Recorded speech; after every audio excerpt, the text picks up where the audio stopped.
This is response to others for week 10, or for projects 10. Anyways, rating project number 10. I responded to Caleb Bush and Zatoria Elliott. So first with Caleb Bush, kind of what he says is that the allegory he chose was societal influences. And so how like one passage that he used was like the garage influencing the shed kind of, and giving his 2 cents about stuff, and how the shed kind of takes that, and how that kind of shapes the shed as well. And then how the other 2 sheds as well. And I do agree with the other 2 sheds definitely shaping his influencing him, especially because he saw how something like him, what they actually decided to accept their role that society had given them, which was to just be like a storage unit basically, and just keep things. And so I did agree with that, and especially the way he explained that part. And yeah, they made shed number 12 realize his given purpose. And I like one thing that Caleb said that kind of stuck out to me, was how like taking the guaranteed path rather than taking a shot in the dark, kind of wanting to go on a path and a purpose you actually know is guaranteed, rather than just going out there and doing something foreign to you. And then Zatoria Elliott, she had the same allegory. She used the same allegory, which is societal influences. And I know I talked about this a little bit I talked about it a lot actually in my my video, as well as kind of the whole point. And so hers was societal influences and individuality, and then social pressures, kind of one that is seen in this story is the cucumber barrels, which is found in shed 13 and shed 14, which was near shed 12. So obviously seeing those inside of those sheds, something like you, yes, that would also influence you.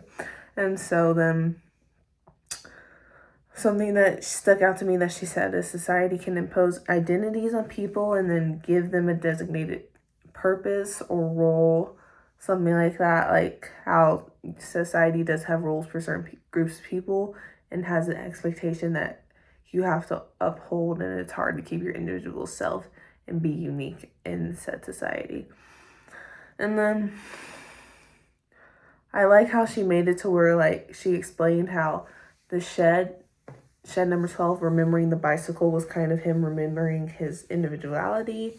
And throughout the story, he also kept forgetting and conforming to society as well, though. He kept forgetting about the bicycle dream, and then finally at the end, he does become a bicycle when he burns down, that is. But it shows how like he found his individual self finally and could be free.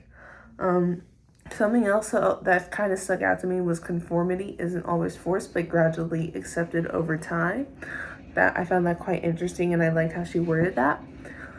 And then I also liked how she explained that one can gain their individuality back, and it has to kind of be rediscovered in ways you can do that. So I did like that. And so her and Caleb kind of had the same ideas as well as the same allegory. So they were quite interesting to listen / watch.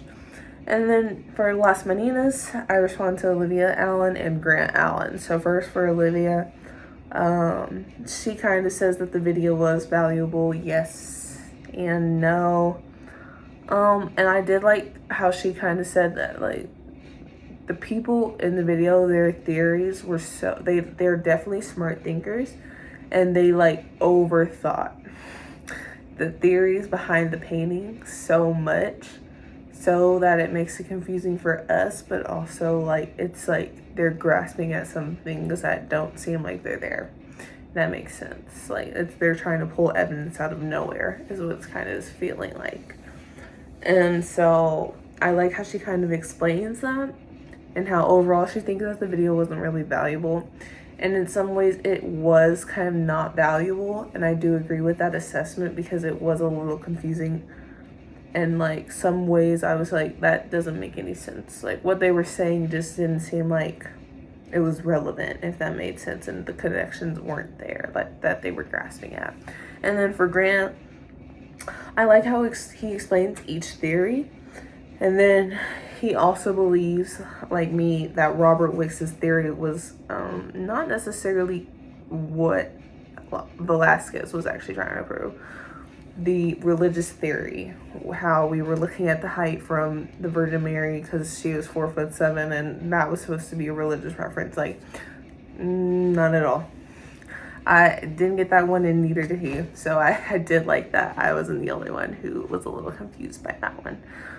But yeah, that's my response to others.